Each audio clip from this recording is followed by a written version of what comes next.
Boa noite, paz de Cristo a todos.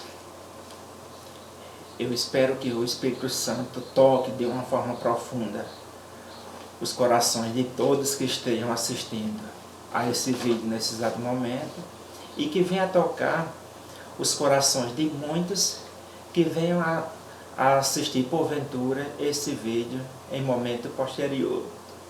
A palavra que quero trazer para vocês hoje é a respeito da fé. Porque se olharmos em Hebreus 11:6, a Bíblia fala que sem a fé é impossível agradar a Deus. E se olharmos também para Hebreus, só que capítulo 11, versículo 1, vemos que, ora, a fé é o firme fundamento das coisas que se esperam e a prova das coisas que não se veem. Existem muitas passagens na Bíblia, belíssimas a respeito da fé, histórias de fé, mas eu queria trazer para vocês duas passagens, uma do Antigo Testamento e outra do Novo Testamento. A palavra do Antigo Testamento se encontra no segundo livro dos Reis, capítulo 5, versículos de 1 a 27. É uma história bastante conhecida, mas eu gostaria de enfatizar nesta noite. A primeira parte se encontra no capítulo 5, versículos de 1 a 19. Fala a respeito da cura de Naamã. Mas quem foi Naamã? Naamã, dependendo da sua versão bíblica, ele foi um general ou um capitão do exército do rei da Síria. Então, independentemente da versão, a Bíblia mostra que ele foi um oficial do exército do rei da Síria. Portanto, uma figura muito importante. Era muito querido pelo rei da Síria, porque já havia dado muitas vitórias ao rei da Síria. Até que um certo dia, ele foi acometido de uma doença terrível para a época, uma doença chamada lepra. Ele continuou a desempenhar suas funções militares, só que não desempenhava da mesma forma, porque ele estava abatido fisicamente, mas principalmente espiritualmente. Até que um dia, uma de suas servas, que era israelita, contou que havia um profeta de Deus chamado Eliseu, que poderia curar Naamã. Naamã, sabendo dessa história, foi contar para o rei da Síria, que por sua vez prometeu a Naamã que iria escrever uma carta para o rei de Israel pedindo que curasse Naamã e que daria muitos tesouros ao rei de Israel como recompensa pela possível cura de Naamã. A Bíblia não mostra, mas creio que o rei da Síria não estava preocupado no primeiro momento com a parte espiritual de Naamã. Estava preocupado na restauração física de Naamã, por se tratar de um líder importante para o seu reino, por se tratar de um líder importante para o seu exército. Então, escreveu a carta para o rei de Israel. O rei de Israel, por sua vez, quando leu a carta, achou que fosse um insulto, porque o rei de Israel sabia que ninguém podia curar, senão Deus, o Deus vivo, senão o Deus de Israel. Ficou indignado, achou que pudesse ser uma provocação do rei da Síria para causar intrigas entre as nações da Síria e de Israel. Até que Eliseu ficou sabendo da história e disse para o rei de Israel que trouxesse Naamã até ele, para que toda a Síria soubesse que em Israel havia profeta de Deus. E assim foi feito. Naamã foi ao encontro de Eliseu para que sua lepra fosse curada. Só que Eliseu não recebeu Naamã. Mandou seu mensageiro, Geazi, ou Geazi, dependendo da sua versão bíblica, e disse a Geazi para falar para Naamã que mergulhasse 7 vezes no rio Jordão, que sua lepra seria curada. Isso para Naamã foi uma afronta. Primeiro, porque ele esperava que o profeta Eliseu recebesse, e não foi recebido por Eliseu, foi recebido pelo mensageiro seu. Na Bíblia diz que Naamã pensava que ele viria, ele, Eliseu, em pessoa, e diante de mim invocaria o Senhor, seu Deus, poria a mão em mim, no lugar afetado, e me curaria da lepra. Então Naamã, a partir do momento que ele acreditou que pudesse ser curado, de certa forma ele já demonstrou a fé.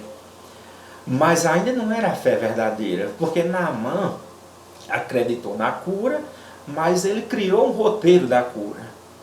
Como a cura se daria e em que momento se daria.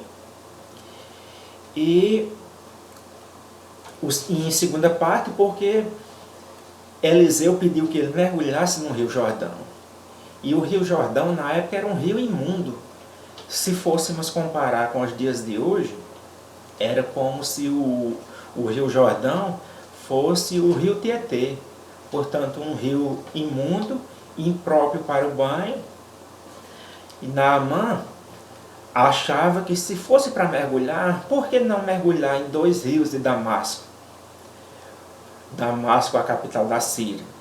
Porque esses rios eram mais limpos do que toda a água de Israel. Então Naamã, pelo fato de Eliseu não ter o recebido e de Eliseu ter mandado ele mergulhar num rio impuro, ele saiu para casa desapontado, digamos assim, decepcionado com Eliseu. Até que no caminho, um de seus servos falou para Naamã: Naamã, se Eliseu te pedisse para fazer alguma coisa grandiosa, você o faria. Mas ele te pediu alguma coisa simples, por que não fazer? Até que Naamã foi convencido que poderia tentar. Então mergulhou 7 vezes no Rio Jordão e foi curado. O que essa passagem nos mostra, essa primeira passagem? Que às vezes nós temos a fé, nós acreditamos que algo pode ser mudado em nossas vidas, mas a gente traça um roteiro de mudança em nossas vidas, um roteiro de algo sobrenatural que queremos, mas não é assim. A Bíblia mostra que temos que acreditar em Deus, sim. Deus é o Deus do impossível. O que é impossível para os homens é possível para Deus. Mas a gente tem que acreditar e tem que saber esperar no Senhor para sabermos que as coisas acontecem, os milagres acontecem, não da forma que a gente quer, não do jeito que a gente quer e não no tempo que a gente quer, mas na forma e no tempo de Deus. E a segunda passagem, ainda no capítulo 5, mas agora versículos de 20 a 27, mostra a respeito de Giese, ou como disse, Gease, dependendo da sua versão bíblica. É uma passagem que não é tão explorada por muitos, mas é uma passagem extremamente importante, tão importante quanto a primeira, a cura de Naamã. Porque nessa parte diz que após a cura de Naamã, quando foi dar todos aqueles tesouros, como havia prometido pela cura, Eliseu não quis, porque não seria certo receber tesouros pelas as glórias e a honra de Deus. Mas Giese achou que Eliseu fez algo que não deveria ter feito, que não era para Eliseu ter recusado os presentes. Então, quando Naamã já havia partido, Giese foi ao seu encontro, e Naamã já estava com uma certa distância, mas Giese o encontrou e disse que na casa do profeta Eliseu havia filhos de profetas e que Eliseu estava precisando de algum daqueles presentes. E assim foi feito. Naamã o entregou.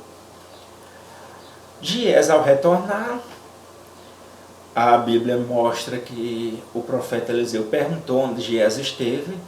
Giezi não disse, mas a Bíblia também mostra que Eliseu sabia onde Giezi esteve, e a Bíblia mostra que por causa da ambição de Giezi que ele herdou toda a lepra de Naamã, porque recebeu honrarias em troca, recebeu tesouros em troca da glória e da honra de Deus.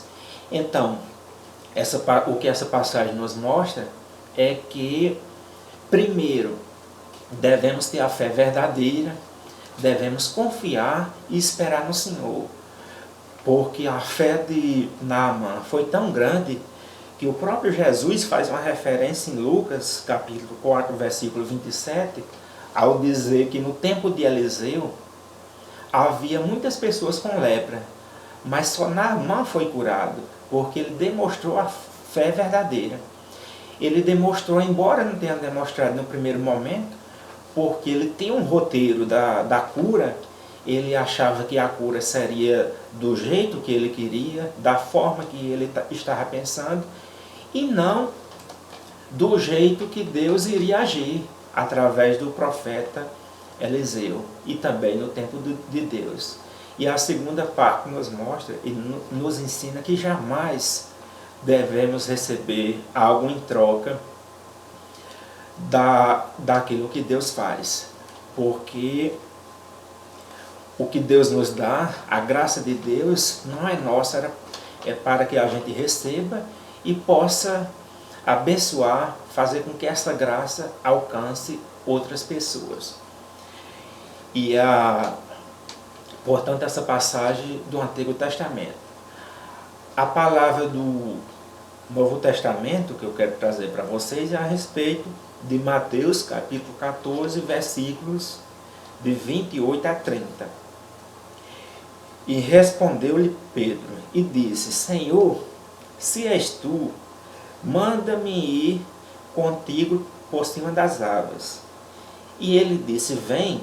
E Pedro, descendo do barco, andou sobre as águas para ir ter com Jesus. Mas sentindo o vento forte, teve medo e começou a ir para o fundo. Clamou dizendo: Senhor, salva-me. Então essa passagem mostra que Pedro andou sobre a água, mas também mostra que Pedro afundou. Há uma pergunta que a gente pode fazer, nos dias atuais, é possível andar sobre as águas? Quero dizer que sim, é possível andar sobre as águas. Andar sobre as águas aqui, eu quero dizer que não é apenas a literalidade, assim como Pedro. De fato, Pedro andou sobre as águas. Pedro andou sobre as águas não por sua capacidade, mas por acreditar que Jesus tinha poder para fazer com que Pedro andasse sobre as águas. Então é possível nos dias de hoje. Muitas pessoas pensam que não é possível andar sobre as águas aqui, é algo que é impossível para os homens se tornar possível nos dias de hoje. É entender que a última palavra não é do médico, a última palavra não é do advogado, a última palavra é sempre de Jesus. Andar sobre as águas aqui significa aquela pessoa que está desenganada pelos médicos, aquela pessoa que está desenganada por todos, seja em qualquer área da vida, que Deus pode restaurar. Isso significa andar sobre as águas. Então é possível sim. Muitas pessoas acreditam que não é possível nos dias de hoje andar sobre as águas, porque a fé de muitos se encontra, não é uma fé forte o suficiente. Para que nossa fé seja edificada sobre a rocha, temos que entender e viver profundamente o que se encontra no texto de Romanos 8, 28, que é quando nos diz que todas as coisas todas as coisas contribuem para o bem daqueles que amam a Deus segundo o seu propósito, chamado segundo o seu propósito. Então é entender que as coisas boas contribuem para o nosso bem, mas também as coisas aparentemente ruins também contribuem para o nosso crescimento. Porque às vezes muitas portas são fechadas na nossa vida, mas devemos encarar não como algo negativo. Não é que Deus nos abandona, é porque às vezes algumas portas são fechadas até para nos proteger. São livramentos que acontecem porque não sabemos, muitas das vezes, na maioria das vezes, não sabemos o que pedir. Nós mesmos não sabemos o que é melhor para a gente, mas Deus sabe. Antes mesmo de orarmos, Deus sabe o que é melhor para cada um de nós. Então é acreditarmos que o que está contido em Romanos 8:28 é exatamente o que acontece na vida do cristão que busca verdadeiramente a Deus. Que todas as coisas contribuem para o bem daqueles que amam a Deus, seja boas ou seja ruins. Então andar sobre as águas é fazer com que nossa fé seja firmada sobre a rocha. Mas como disse, a Bíblia mostra que Pedro andou sobre as águas, mas também Pedro afundou. Pedro afundou, a Bíblia mostra, porque Pedro teve medo. Ele andou porque ele acreditou que Jesus tinha poder para fazer com que ele andasse sobre as águas.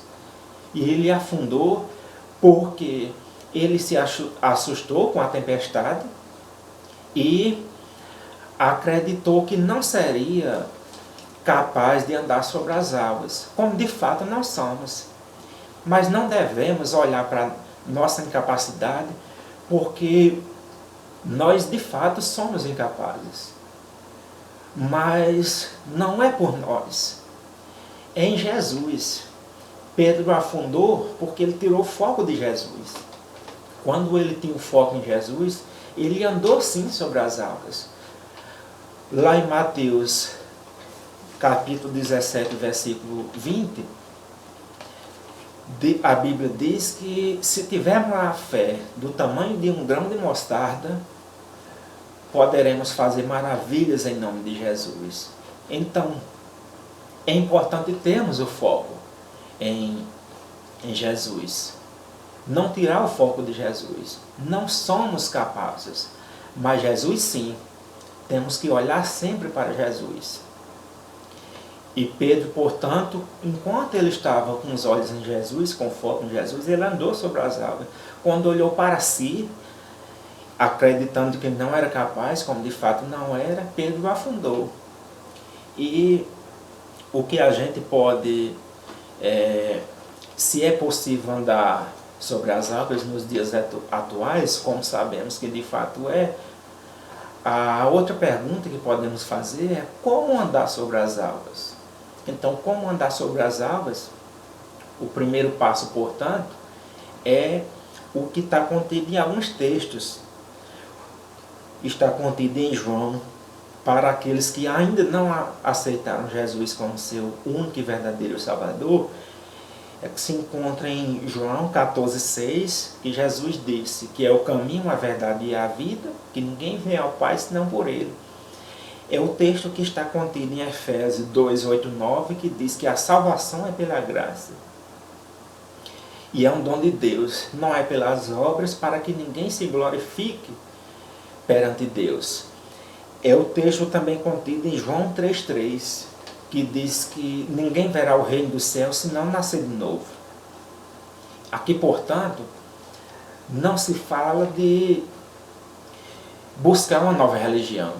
Nascer de novo, a Bíblia fala, é ter uma nova experiência, é ter uma experiência verdadeira com Deus, é ter uma experiência profunda com Deus, é acreditar que quando nascemos, enquanto não aceitamos Jesus como Salvador, somos apenas criaturas de Deus. A partir do momento que aceitamos Jesus como Salvador, quando reconhecemos que não somos merecedores de nossa salvação, mas reconhecemos ao mesmo tempo que Jesus morreu na cruz para nos salvar, sem ter pecado algum, mas que foi necessário para que tivéssemos a oportunidade de salvação. E quando pedimos pecado, reconhecendo e aceitando Jesus como Salvador, a Bíblia nos diz que a partir daí sim, passamos a ser chamados filhos de Deus. Então, o primeiro passo para andar sobre as águas, principalmente você que ainda não aceitou Jesus como seu Salvador, é aí. O primeiro passo é aceitar Jesus como seu Salvador. E o segundo passo, portanto, talvez seja o mais difícil, é manter sobre as águas, manter de pé sobre as águas, é manter sua fé firme na rocha. Porque a Bíblia mostra várias passagens de pessoas de fé, que tinham uma fé profunda, mas em certos momentos de sua vida, tiveram a fé abalada. Essa passagem que eu citei há pouco de Pedro, mostra que Pedro andou sobre as águas, mas Pedro afundou, porque Pedro olhou para si. Então não devemos olhar para os nossos problemas. Devemos olhar sempre para a solução, porque a solução, por maior que seja o seu problema, por maior que seja seu gigante que você venha a enfrentar, por maiores que sejam as suas batalhas, mas sabe que a vitória está em Jesus. E a solução sempre estará em Jesus. E ela sempre virá. Basta acreditar. Então esse é o segundo passo para andarmos sobre as águas. Em Filipenses 4,13 diz que tudo posso naquele que me fortalece. Então, falem do amor de Jesus para seus familiares, falem do amor de Jesus para seus amigos, falem do amor de Jesus para pessoas que você conhece, pessoas do trabalho, principalmente nesse momento de pandemia, que as pessoas, principalmente agora que em muitos lugares as igrejas estão fechadas, as pessoas estão olhando para os problemas, olhando para o vírus e acreditando que não tem mais saída. Enquanto conversamos, no decorrer desse vídeo, várias pessoas, a estatística mostra que várias pessoas cometem suicídio por acreditar que não há uma saída. Então, há uma saída sim, e a saída é Jesus. Falem, levem a mensagem. Levem hoje, levem amanhã. Tem muitas pessoas que às vezes demoram para levar a mensagem, mas é importante que a gente coloque em prática o que está lá em Mateus 6,33, que diz que devemos buscar o reino de Deus e sua justiça em primeiro lugar, e todas as outras coisas vos serão acrescentadas. Porque às vezes a gente, com muitos afazeres, diz, eu vou mandar essa mensagem, mas eu só vou mandar amanhã, eu só vou mandar na próxima semana. Devemos encontrar uma agenda para falarmos do amor de Jesus. É claro que temos nossas atividades, e são atividades importantes sim, necessárias sim, mas temos que colocar as coisas do reino de Deus em primeiro lugar. Até porque é fato que Jesus vai voltar. E é fato que Jesus vai voltar, pelo menos é assim que eu acredito, e é assim que muitas pessoas acreditam, e vai voltar mais rápido do que muitas pessoas pensam. Mas, para muitas pessoas, todos os dias, a cada minuto, muitas pessoas vão ao encontro de Jesus, muitas pessoas morrem. E não sabemos o dia de amanhã. Como muitos sabem, eu ajudo algumas pessoas nas redes sociais e algumas pessoas me pedem orações. Num certo dia, uma pessoa me pediu oração para o pai dela, um senhor que estava na UTI, e também uma menina, pessoa estava pedindo oração, que ela também estava, uma pessoa jovem estava na UTI. Acontece que o senhor chegou a ter alta e a menina não, a menina veio a óbito. Então a gente não sabe o dia de amanhã. Para muitas pessoas, estatisticamente, por dia, aproximadamente 150 mil pessoas morrem todos os dias. Então essas pessoas, a eternidade já chegou. Então, portanto, temos que levar a mensagem da salvação para que essas pessoas conheçam a verdade sobre a salvação e que possam discernir para onde querem passar a eternidade. Se querem passar a eternidade no paraíso. Porque o primeiro passo, sabemos, o primeiro passo é aceitar Jesus como seu único e verdadeiro Salvador. Então, portanto, se você ainda não aceitou Jesus como seu único e verdadeiro Salvador, faça isso. Faça isso, entenda que a salvação é pela graça, a graça do Senhor nos basta. E a partir daí é vivermos em santidade. Porque Jesus virá buscar uma igreja, mas não virá buscar por placas de igreja, vem buscar a quem está em santidade. Aquelas pessoas que estão vivendo o verdadeiro evangelho, estão vivendo com intensidade, estão colocando, assim como diz o evangelho Mateus 6,33, estão colocando as coisas do reino de Deus em primeiro lugar, e todas as outras coisas serão acrescentadas. Falem do amor de Jesus. Tem muitas passagens na Bíblia fortes a respeito de fé. O Deus em que acreditamos, o Deus que curou Lázaro, que fez o paralítico andar, o cego enxergar, fez vários milagres, Davi vencer Golias, é o mesmo. Ele ainda vive e ele é eterno. Portanto, é o Deus em que eu creio, é o Deus a quem eu sirvo, que possamos entender que não somos nada. Eu e você não somos capazes, mas que tem um Deus que, a partir do momento que acreditamos nele, assim como diz o Evangelho de Mateus 17:20, se tivermos fé do tamanho de um grão de mostarda, podemos fazer maravilhas em nome de Jesus. Não é no nosso nome, é em nome de Jesus. Então que possamos ter humildade sempre para reconhecer que somente Deus é digno de toda honra e toda glória, que somente Deus é digno de louvor e adoração, e reconhecer que nada é impossível para Deus, mas que acontece não no momento em que queremos, não do jeito em que queremos, mas do jeito que Deus quer e na hora que Ele quer. Então que possamos entender